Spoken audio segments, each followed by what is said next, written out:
You're tuned to WBAI in New York and WBAI.org. The preceding program, Sprouts, was brought to you on recording and in place of the Rape Declaration Forum, which was not available this evening. We hear next Global Movements, Urban Struggles, whose theme is even now beneath us. Please stay tuned.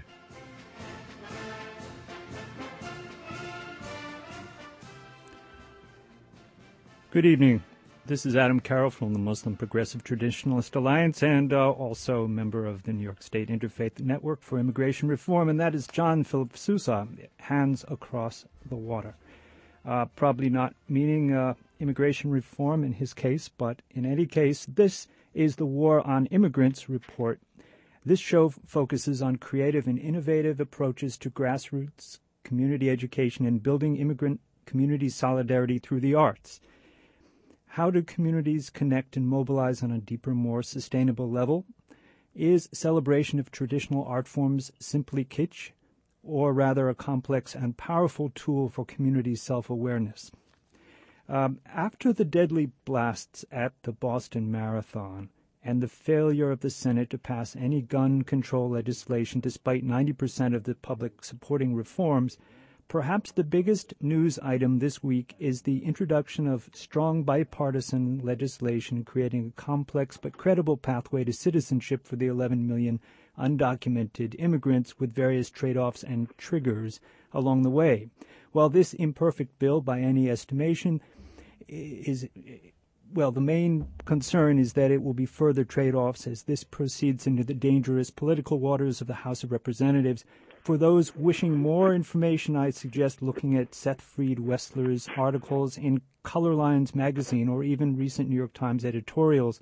Meanwhile, the capacity of progressives to mobilize numbers around the best parts of the bill will be key to eventual success. However, this week, after the senators filed their 844-page bill, opposing advocacy forces immediately mobilized. In Phoenix, while more than 300 evangelical Christian pastors gathered to pray in support of immigration legislation, there were 46 anti-immigrant talk radio hosts sharing booths in the Phoenix Park Hotel, bent over their microphones and broadcasting around the country. Already, Republican Congressman from Iowa, Steve King, suggested that the mere possibility that a Saudi national might be involved in the Boston bombing would be reason enough to rethink immigration reform. If that's the case, then we need to take a look at the big picture, King told National Review Online. If we can't background check people that are coming from Saudi Arabia, how do we think we are going to background check the 11 to 20 million people who are here from who knows where? He did not mention Lu Lingzi, the Chinese graduate student killed in the blast, or Carlos Arredondo, who had been handing out American flags to runners as a tribute to his son Alexander, a Marine killed in Iraq, and whose life-saving attention to a young man whose legs were destroyed by the explosion was captured on video. Moreover, in response to the bombing, New York Post has started a witch hunt, first falsely reporting a Saudi national who smells of gunpowder. Even Fox News admits this is false. And today, putting the photos of two Arab-looking men on the cover that authorities say are not the men whose photos they plan and they've just released. To discuss the backlash further, we have with us Malika Rushdan McDonald, Project Director for Boston Operations with Islamic Circle, ICNA Relief USA, a domestic faith-based social service and disaster relief organization originally from Boston.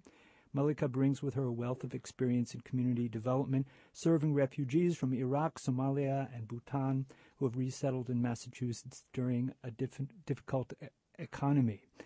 Recently, ICNA Relief has established halal food pantry and thrift shop, and Malika is also an artist. Welcome, Malika. Assalamu alaikum. Good evening, everyone. Wa alaikum assalam. Yeah, the blasts took place this week and in 3 days since. What have you been doing? We've really been active in many of the interfaith vigils that have been happening throughout the city. Myself personally attending vigil, candlelight vigil on Boston Common with my fellow Bostonians, and an interfaith prayer vigil at the church just blocks away from where the attacks took place. I think the community here is really embracing the opportunity to come together and heal while also supporting law enforcement agencies in their investigation. The Muslim community in particular, I think, is, along with our fellow Bostonians, condemning the attacks that took place and really seeing how we can be a part of the healing process.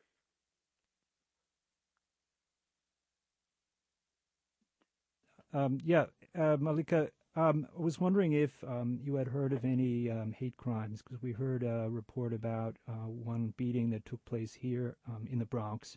Did anything take place or any incidents? Yes, we had one Muslim woman of Palestinian descent was walking her young child and pushing him in a stroller, and was attacked by a Caucasian male here in Malden, Massachusetts. She was shoved, and he yelled explicit epithets at her in, "You're a terrorist, blank, blank, blank. You're responsible, you terrorist, go back to your country, you should be dead." And it was quite a scare for this young mother. She did report it to the Malden police, who responded right away. The Malden police have been excellent as far as working with and supporting the Muslim community in Malden.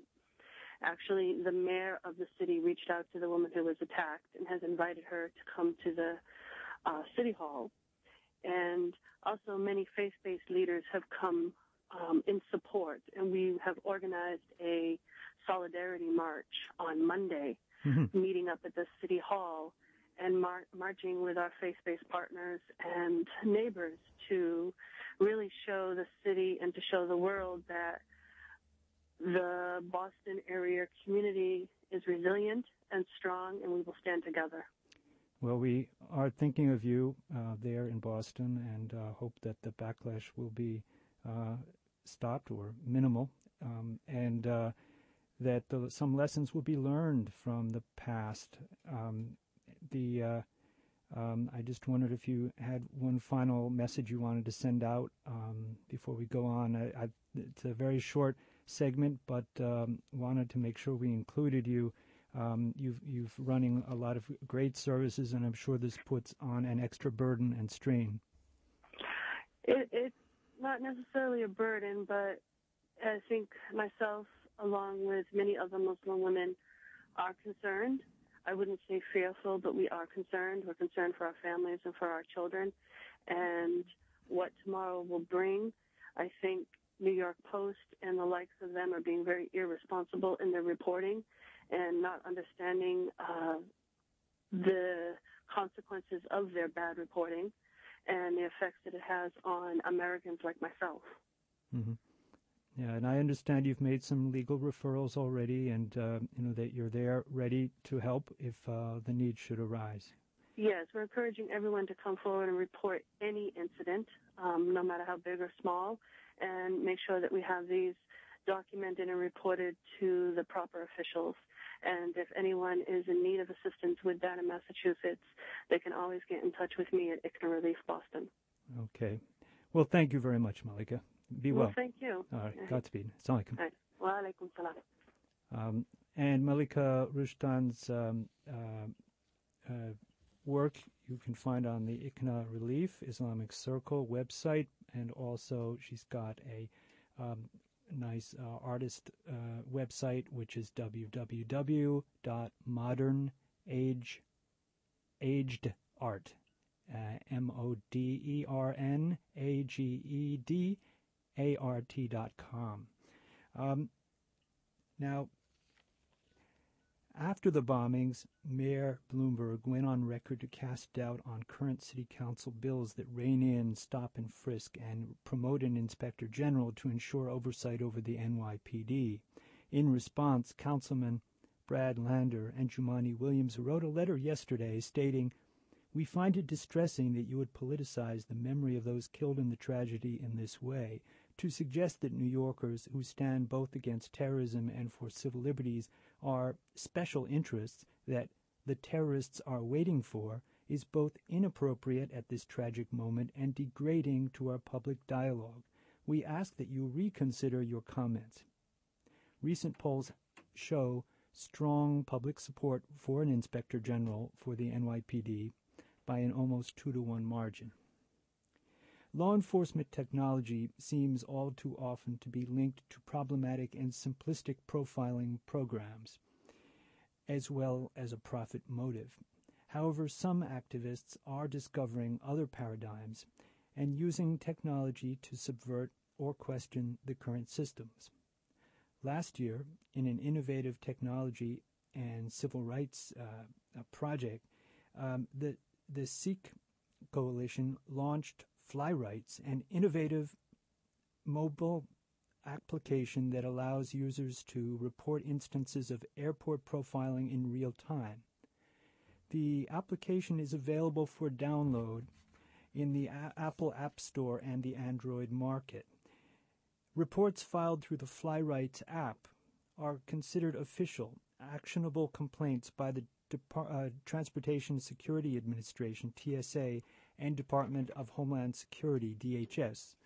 In another example, this year, ACLU chapters have created Android phone apps that allow people to securely and discreetly record and store their interactions with police, as well as provide legal information about citizens' rights when interacting with law officers.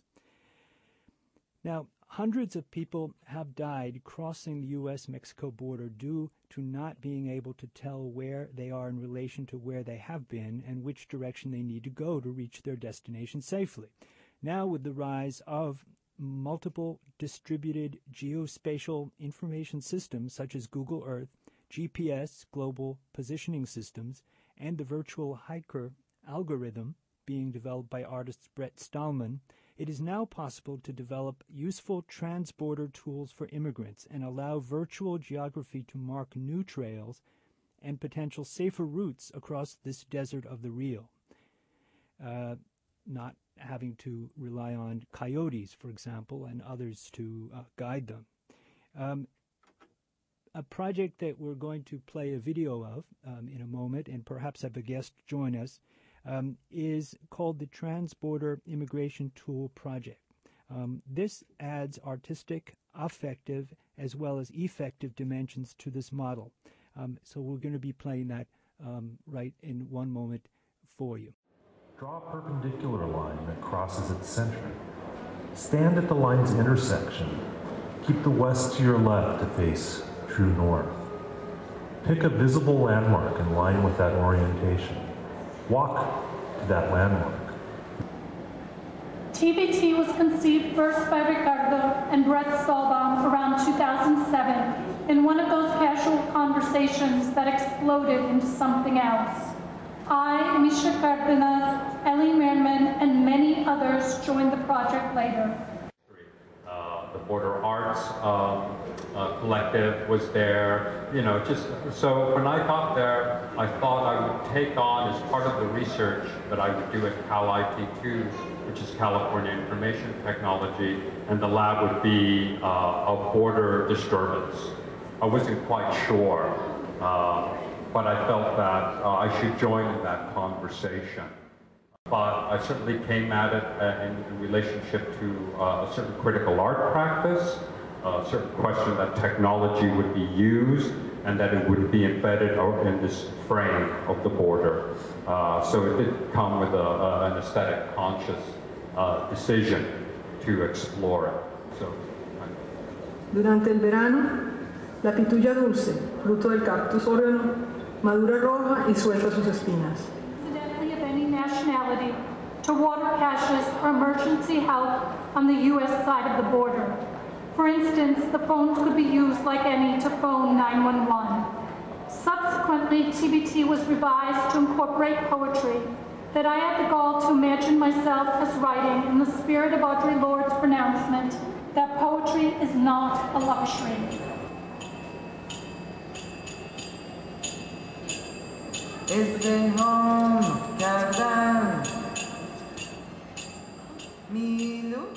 My sense is that two stages have occurred in the project that are important. One, the algorithm works. That's the only way we were able to convince the NGOs, right? Because they were going, are you guys commies? What is this poetry? Does it work? And so for them, the work part, right? So we were able to convince them that it functions. So the tool is functional. The code through a site called walkingtools.net is distributed. The only thing missing from the code is the actual located waypoints from the caches in the Anza Borrego area. But that means that we imagine that the code can be used in any border, whether it's from North Africa to southern Spain, Guatemala, Mexico. You know, basically globalization means borderization. So we imagine that the code can be used.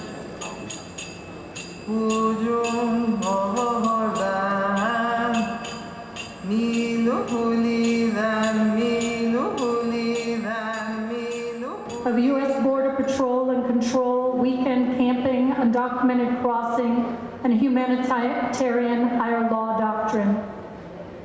To elaborate, when I began writing poems for the project, what I produced closely adhered to my own aesthetic trajectory.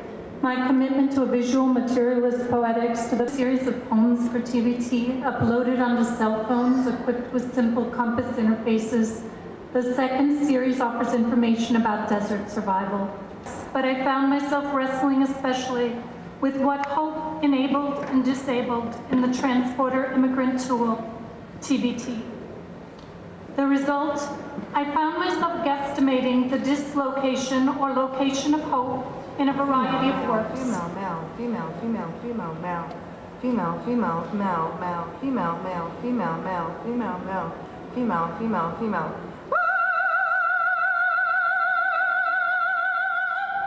Female, male, female, male, female. Well, at least for me, again, going back to Critical Art Ensemble, the notion of recombinant theater or the performative matrix was always to conjoin affective, effective gestures, and always with the balance of it going toward a poetic frame. So what occurs then is this process wherein, for instance, Electronic Disturbance Theater 1.0 was invited by the National Security Agency to come speak to them. But in the end, their basic thing was, why can we not arrest you, right? Not only do we not understand you, but why can we not arrest you? And I do think that there are potentials that are occurring in a number of projects that do take these platforms on and try to reconfigure them, code switch them, as we say, reflect back on the platform in ways that make the platform uncomfortable or disturb it.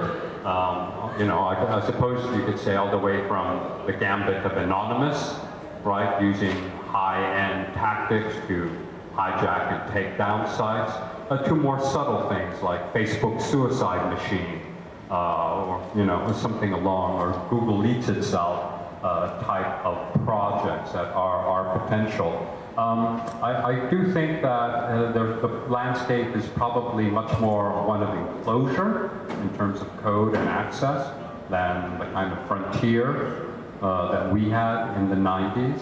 But this doesn't mean that there is a total shutdown. The mole knows the tunnel's circuitous logic. We shall overcome. And apparently there's a technical problem. We're talking about technology and arts, and we also can't seem to reach our guest.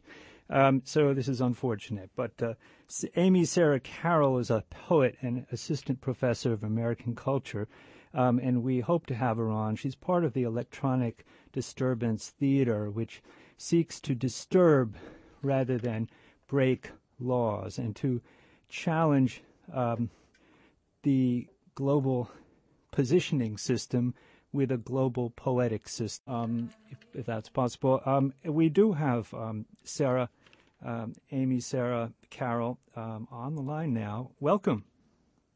Hi, thank you so much for inviting me to in for a conversation. Yes, not a problem. We had a little drama, a little theater trying to find you, but I'm glad you're with us. And, that we just had a brief, rather impressionistic clip of from the recent talk at Queen's Museum, and that was Ricardo Dominguez, who you have worked with on this project with the Electronic Disturbance Theater. I was wondering if you could give us just a little clear history about how you all came to this project. Sure. So all of us actually came to the project at different moments. Ricardo Dominguez, whom you heard the brief clip from, and Brett Stahlbaum have been collaborating for many, many years, and earlier had worked on an application called FloodNet in solidarity with the Zapatistas in Chiapas to create an applet that would involve and enact electronic civil disobedience and would allow people to do online protests. So we now refer to this as Electronic Disturbance 1.0, but around 2007, Brett and Ricardo, who worked together at the University of California, San Diego, were talking about more recent work, specifically by Brett, that was an application that could be used on a GPS-enabled platform to do virtual hikes. And they were having this conversation because Brett collaborates as well with his wife, who's a painter, and these were hikes that were dislocating locative media away from an urban context to a context that would be, like out in, quote-unquote, in nature. And since they're located, however, on the U.S.-Mexico border, Ricardo started to say, well, would this be applicable in another context? Because some of the questions about helping people to arrive at coordinates that in the case of the virtual hiker might be the ideal sunset or a given trail, what if we could use this same technology to think about people who incidentally, regardless of their nationality, were lost in the Mexico-U.S. borderlands and say needed water or needed to be led to a nearby highway or something. So specifically, they started to think about humanitarian organizations that were water caching on the U.S.-Mexico border. So this would be like leaving jugs of water in designated spots for usually for undocumented entrants, but we wanted to on the U.S. side of the border. And what if we could somehow team up with some of these organizations and create an applet that would allow people to arrive at these way stations, to be, if they had it on their mobile phones or had a mobile phone with this applet, to arrive. So this was the conceit of the project. Mm-hmm. And so this was initially something that Brett and Ricardo were just talking about in conversation, and then other people got involved in the conversation. Misha Cardenas, Ellie Merriman, and myself, and actually many other people were involved as well. But and we began to identify this as an electronic disturbance theater 2.0 versus 1.0 project, and this is called the Transporter Immigrant Tool. Now, I understand that this got the attention of Fox News, and then you started getting hate mail. What happened?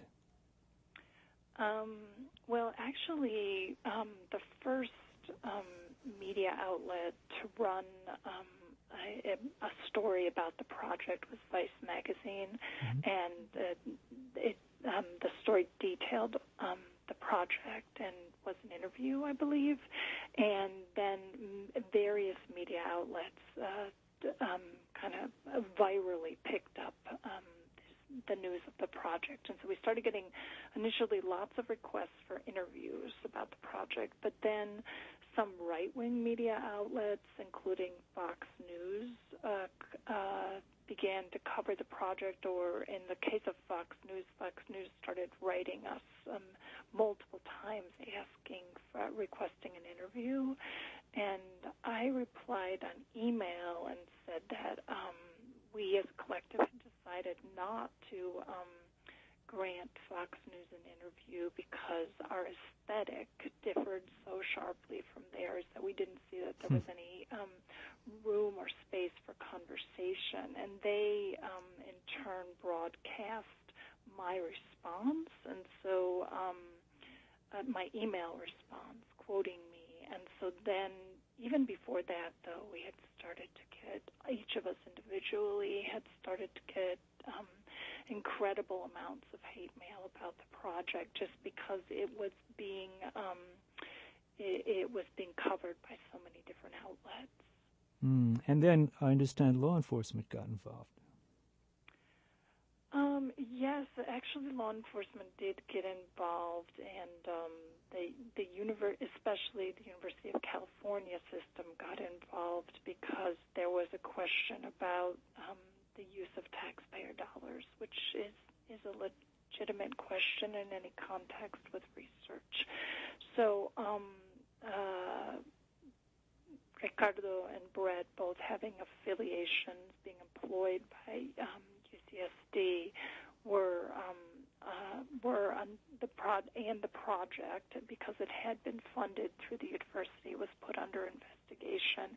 But within that process, Ricardo was also put under investigation for some other activities, and there was a question about whether there was a move to try to detenure him. And I understand from his talk at Queens Museum that he even had a meeting with the National Security, the NSA.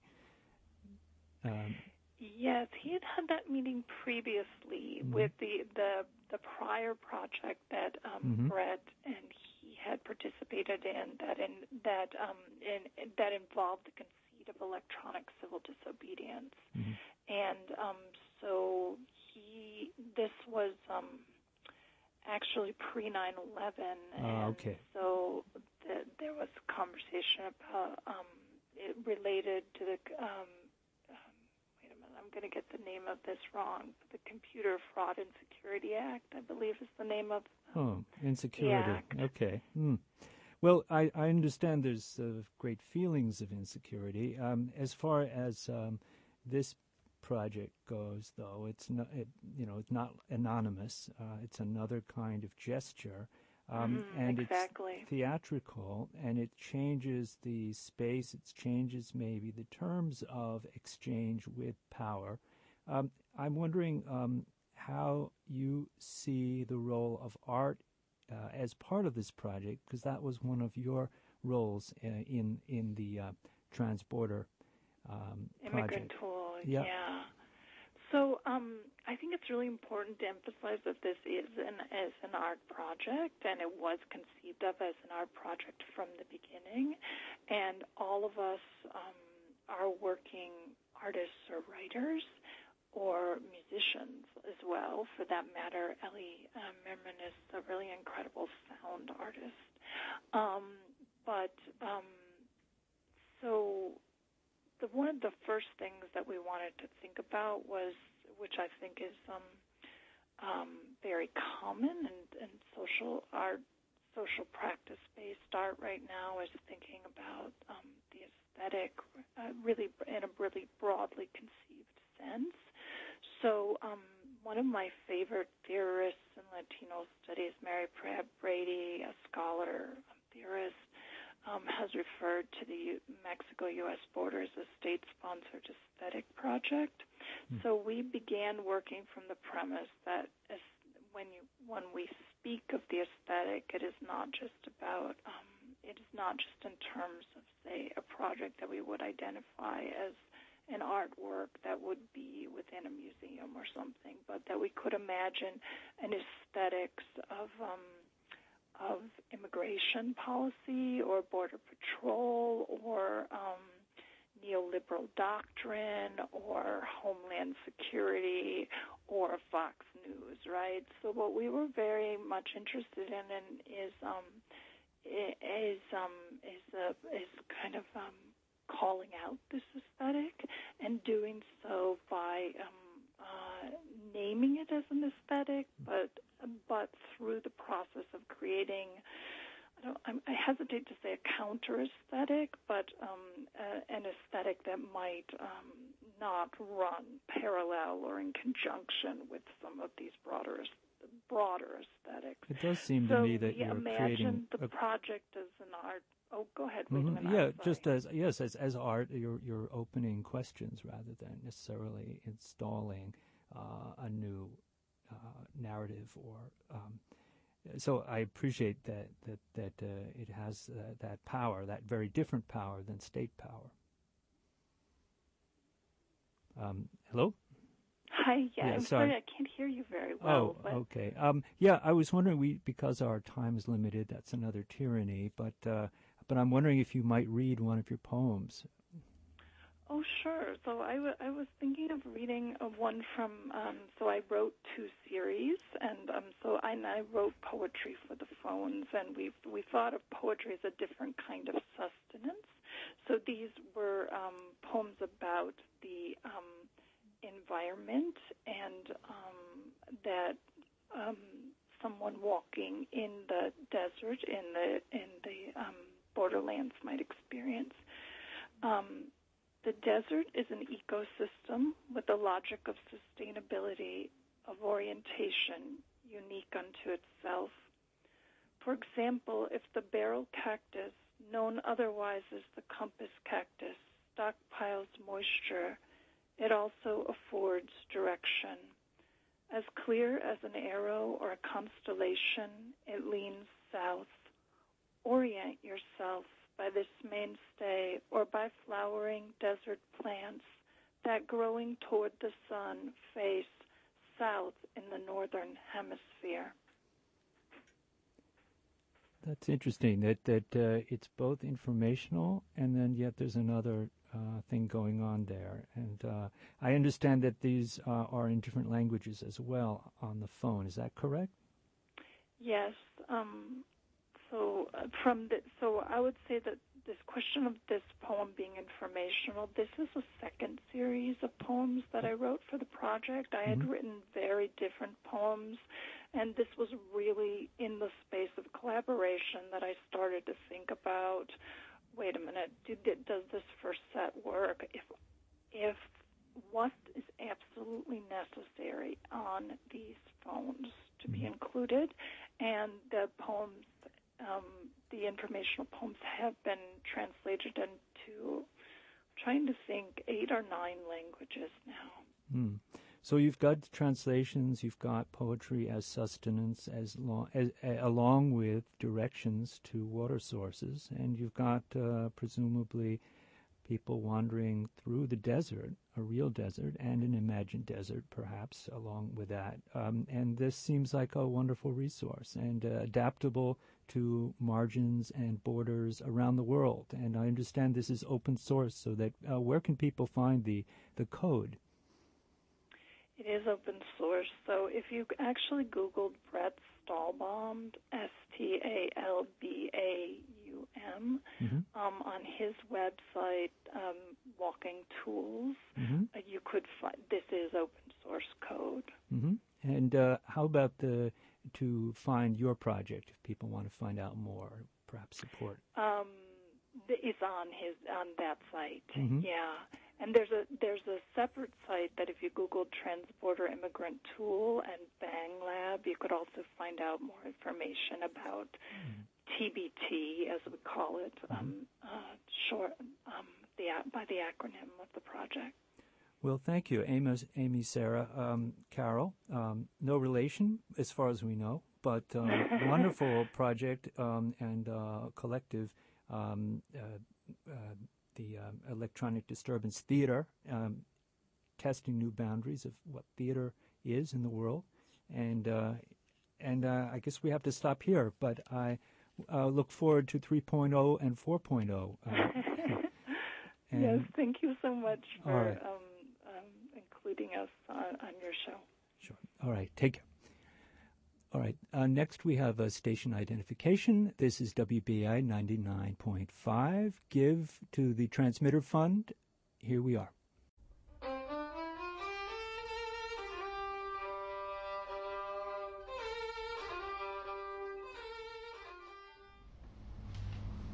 We're here today at Flushing Town Hall, right across the street from the 320-year-old Flushing Meeting House. It's the Quaker Center, and also the Taiwan Center, a very diverse community and one that Flushing Town Hall has been serving through a whole variety of different programs.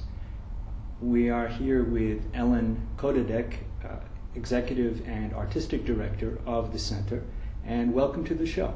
Thank you very much.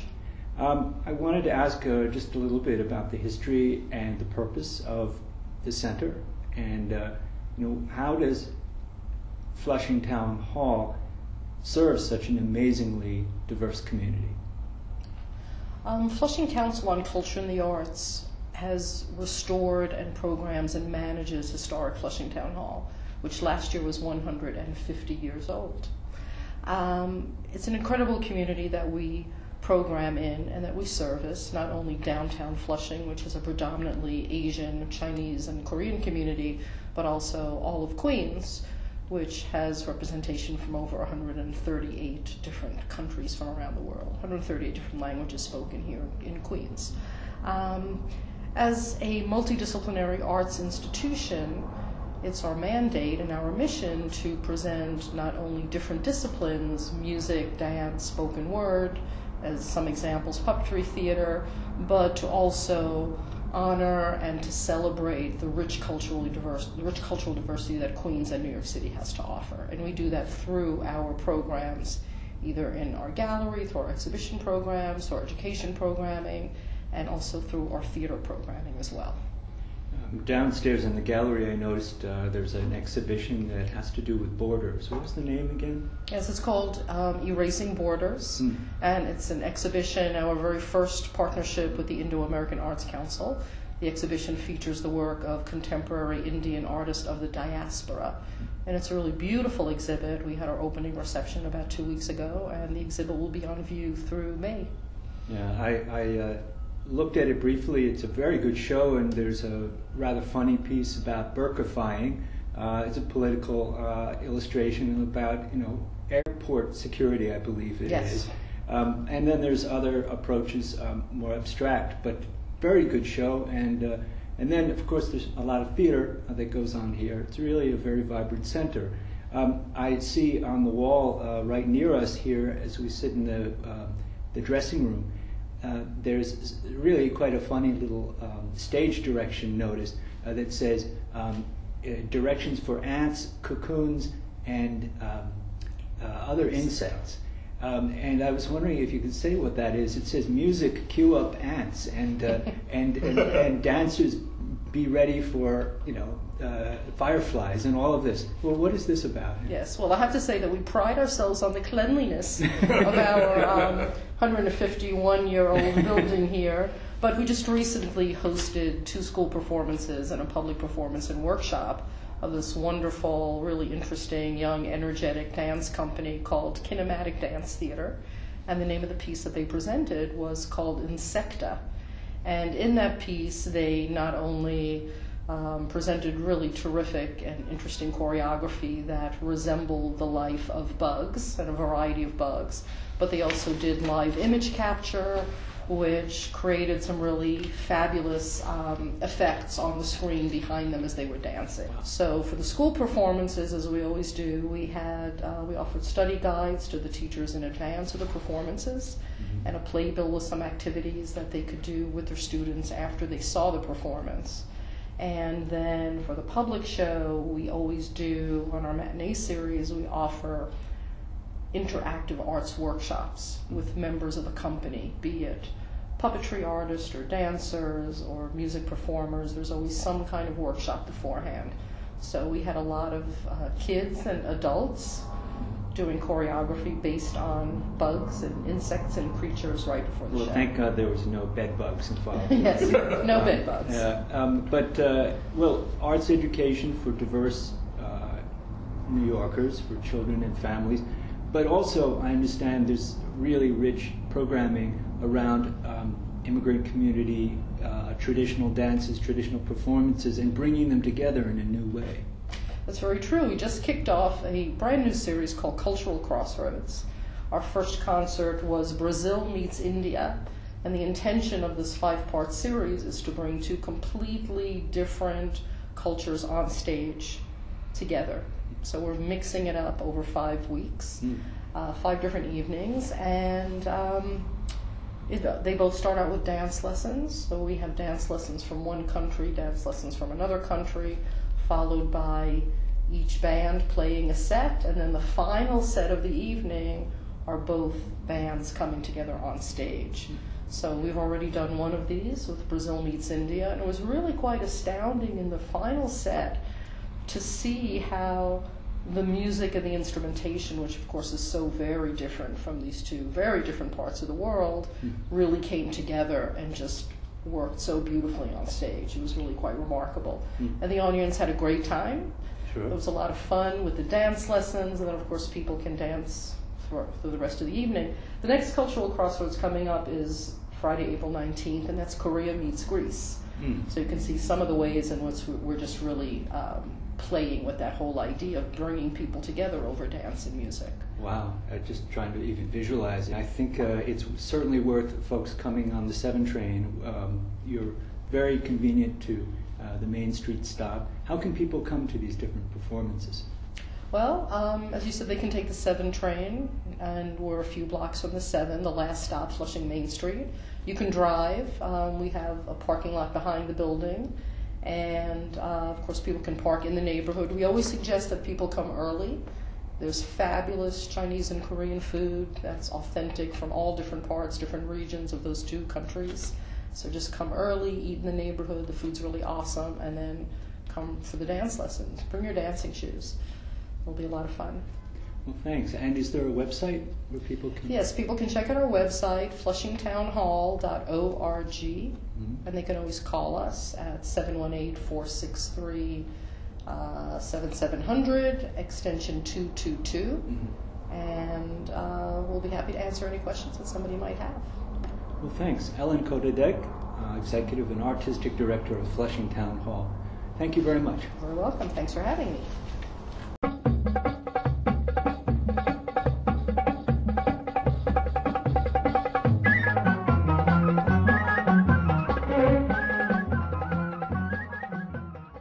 I'm here today with Sami Abu Shumais, Deputy Director of Flushing Town Hall, and just continuing the conversation about the different cultural programs here and how artistic programs interact with local community in so many ways. Sami, you're working on many programs. What are you involved in right now? Well, I would say that with the Cultural Crossroads program, which is a great fun dance program for everybody, it has kind of a mission to it, which is one of the things that we notice in this very diverse community of Queens is that there tends to be a great deal of self-segregation in the sense that certain communities won't come to the artistic programs of other communities and outside of the arts. Obviously there's tensions of different levels of tension, you might say, around all different kinds of issues, whether those are, financial issues or political issues or so on and so forth. So we're trying to find ways to bring groups together on neutral ground, and the arts are kind of a neutral ground in that regard. I would say beyond that, we do feel that the arts are really important to immigrant communities, and both on a professional level and on a personal level, I've sort of come to feel that the arts are neglected, that the potential of the arts to impact communities is neglected a little bit. And what I mean by that is, as everyone who is faced with immigrant issues knows, there are a lot of really pressing issues that face the immigrant communities, whether it's discrimination by the police or whether it's political disenfranchisement or economic issues or rent issues or any of the number of challenging issues that immigrants face, or just even legal status issues, language issues. There's so many issues that the immigrants face, and the arts and culture tends to be something that everyone will get to later. And I think the argument that I'm trying to make and that we at Flushing Town Hall are trying to make is that the arts have a power that can aid those other different efforts, in the sense that the arts are a kind of soft power that enables communities to present themselves as human beings, so that other people can recognize, oh, these are people who have music and who have dance and who have theater just like we do, and maybe that means we can kind of relate to them as people.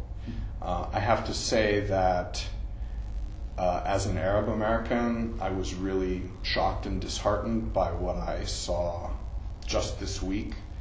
After the terrible tragedy that happened in Boston, there was a very quick rush to blame not only Arabs and Muslims, but even North Koreans. In other words, Americans are looking to blame someone for something.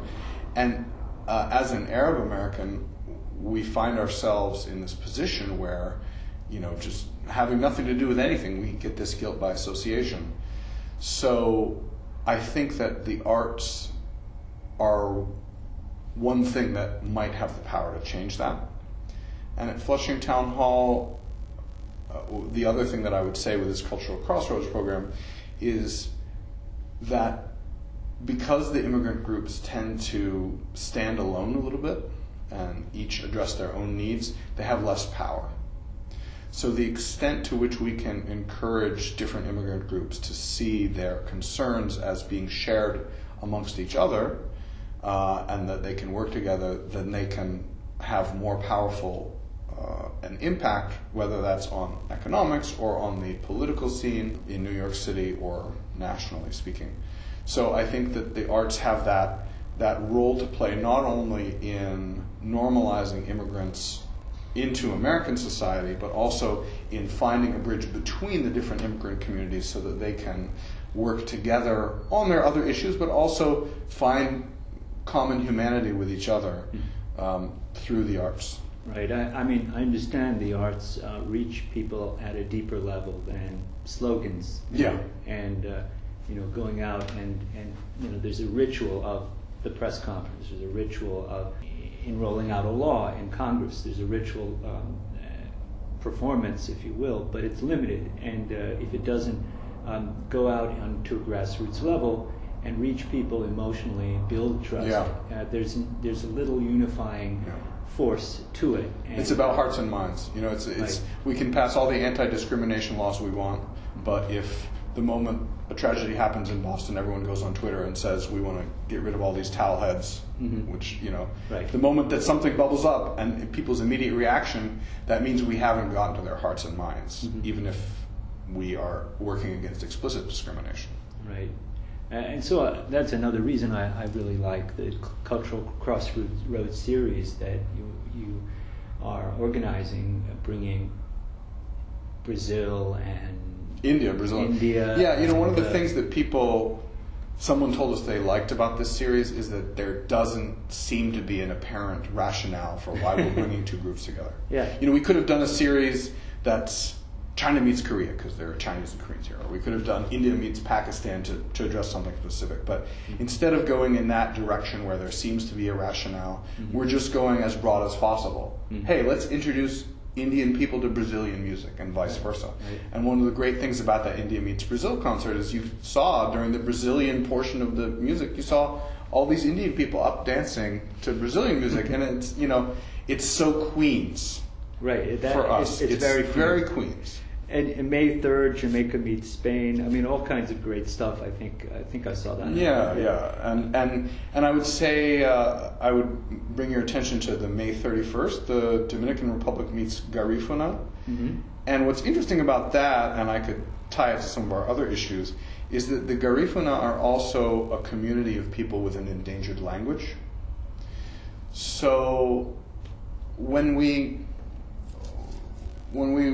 of the things that is of concern within the immigrant communities that we have has to do with cultural preservation. And one of the things that you'll find in Queens is that because you have so many diverse immigrant groups here, you have people who are keeping alive cultural traditions, which in some cases may not be kept alive in their mother countries. And a really great example of that is the Bukharan Jewish community, which here in Queens is the largest population of that community in the world. There no longer have a substantial population in Central Asia. And the world-renowned music group, Shash Maqam, that represents that people is based here in Queens. So that means that in that sort of overt way, you have these examples where Queens is keeping alive cultural traditions. And for me, I make a really strong connection between this whole issue of disappearing languages and disappearing cultural products. Mm-hmm. And people are really paying attention to disappearing languages these days, and I wish that they would pay a little bit more attention to the disappearing cultural products like music and dance, because music and dance are not just the product of talent. They're the product of information stored in memory, oral traditions of people. They are unique and irreplaceable information that is passed on through these performances that people just may enjoy on the surface, but they're carrying unique cultural knowledge of a people. And I think that's one of the resources, one of the untapped resources of Queens and the immigrant communities in Queens is this rich cultural knowledge. And this is not just about consumption or entertainment. This is about meaning, and this is about self-understanding, values, and so forth. And it seems that sometimes when immigration reform is discussed, this dimension is left out. Absolutely. It's implicit, perhaps, but it's left out and almost sort of equated with, well, we have lots of restaurants and from everywhere. Yeah, it's the same. Yeah, so this really seems to go deeper. And I know that one thing, you spoke at a Queens Immigration Task Force meeting, and I met you there about a month ago, and you spoke about how nonprofits and art groups really have common interest and can mutually support. And there was also someone there from 1% for arts? 1% for culture. Yeah, that's a campaign to increase city funding for culture in the city. Right now the city budget is close to 0.25%. 0.25% for the arts. For the arts. Mm-hmm. So the 1% campaign, which Flushing Town Hall is a part of, and actually there are more than 350 organizations that have signed on now, is trying to campaign with the city to get people to increase the culture funding in future years. And my feeling about it is that if only cultural institutions are a member of this coalition, it's not going to get as far as if other nonprofits, other types of nonprofits, such as social service organizations, or what I was pitching, immigrant service organizations, join on. Then there's a sense in which the coalition can push for greater support for immigrant culture, which is what I would like to see and what we would like to see out here in Queens, not just at Flushing Town Hall, but for all the immigrant communities here in Queens that we at Flushing Town Hall serve, but many other institutions, small institutions in Queens serve. So if listeners are interested in the 1% for culture, they can look that up online and sign. I believe there's a petition. Yeah, it's oneforculture.org. Good. oneforculture.org. And again, the website for Flushing Town Hall is flushingtownhall.org. FLUSHINGTOWNHALL. Not hard to find. Good. Now, you're a musician yourself, and I am a musician. You brought that into the discussion with the the Queens Immigration Task Force, and I thought that was great to bring that in maybe here. Sure.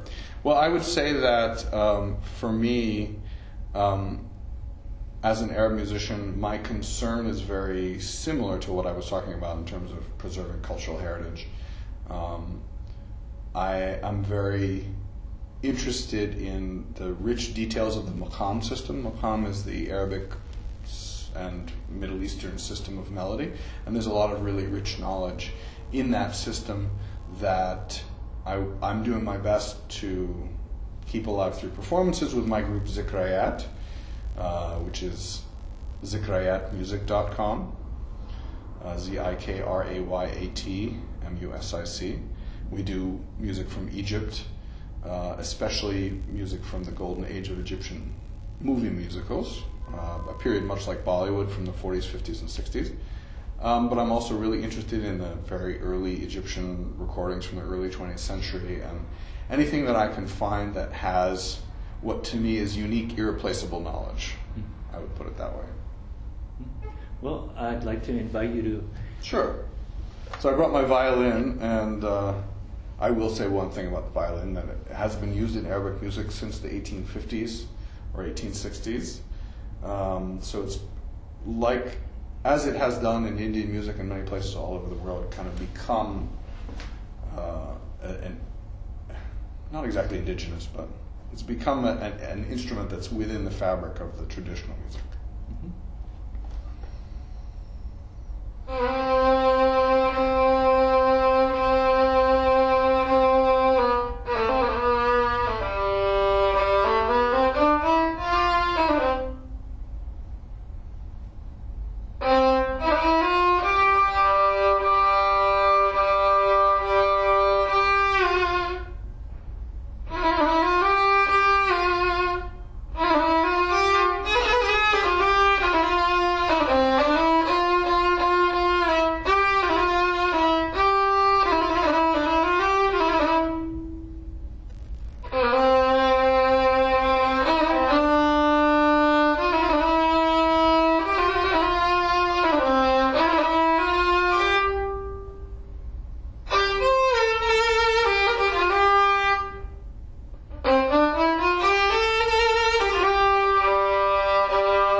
Thank you.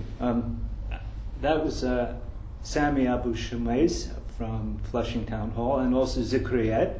And just to say briefly, that was which maqam and what is a maqam? Rast. Rast. So maqam, in a very simple sense, is a scale, but there's really a lot more to it. It's really a body of melodic repertory around a certain scale. And the maqamat of Arabic music maqamat is the plural, by the way, have a lot of microtones, what you might say, notes in between the notes of the Western scale or notes that are not within the Western scale. We have a lot of different kinds of scales used in Arabic music. And Rust is one of the most common, and I did a little improvisation followed by a classic song from Syria called Ya Shadil Alhan. Mm-hmm. Yeah, I felt for a minute like I was watching television in Ramadan, and there was a whole orchestra around you. It's just very classic and wonderful music, and a lot to understand as far as the systems and the different modes. Yeah, I actually developed some online resources to analyze and describe maqam, actually pedagogical resources for students, at maqamlessons.com, MAQAMLESSONS.com, and I'll actually be launching a new segment of the site within the next week. Yeah, I visited. It was wonderful. It plays things for you. It's yes. a great tool. That's right. Thank you. Well, I think that's all we have time for today. But Great. Thank you, and good luck at the center and with the music. Thank you very much.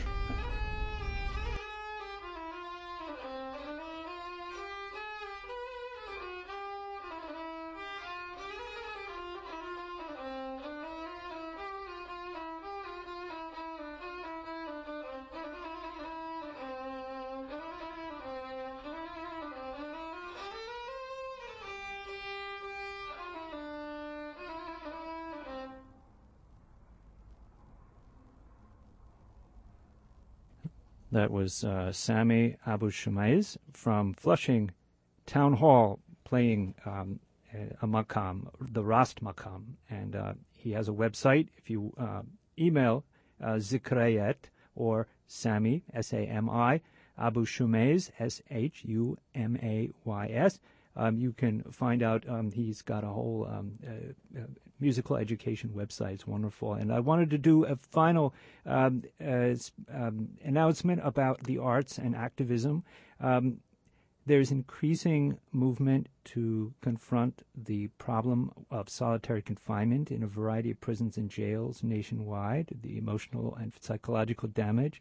Dealing with this issue in a creative and compelling way, exploring the role of an artist in creating real and imagined spaces for an African-American man incarcerated in solitary for 40 years, the film Herman's House opens starting tomorrow, April 19th at Cinema Village, 22 East 12th Street, screening 3 times a day until April 25th, with appearances by the director Amjad Bala, whom many of you know for his work on immigration detention issues, along with special guests. So please come, call the cinema to make sure that it's not sold out. And that's all. Sorry about the technical problems, but we will be back in May. The War on Immigrants report.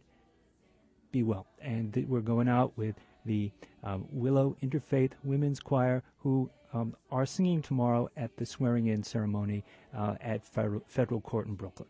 Take care. They are languages and letters, they are poetry and law, they are love and understanding, and they are better than a wall. They are languages and letters, they are poetry and law, they are love and understanding, and they are better than a wall. And there are canyons, and they are yawning in the night. They are rank and bitter anger, and they are all devoid of light. They are fear and blind suspicion, they are apathy and pride. They are dark and so foreboding, and they are oh so very wide. They are fear and blind suspicion, they are apathy and pride. They are dark and so foreboding, and they are oh so very wide. So let us build a bridge of music, and let us cross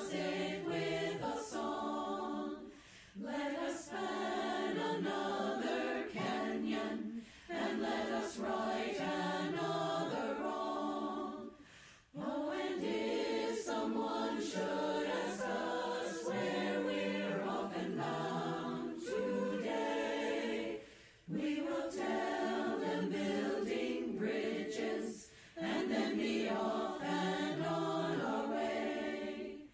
Oh, and if someone should ask us where we're off and bound today, we will tell them building bridges and then be off and on our way. We will tell them building bridges and then be off and on our way.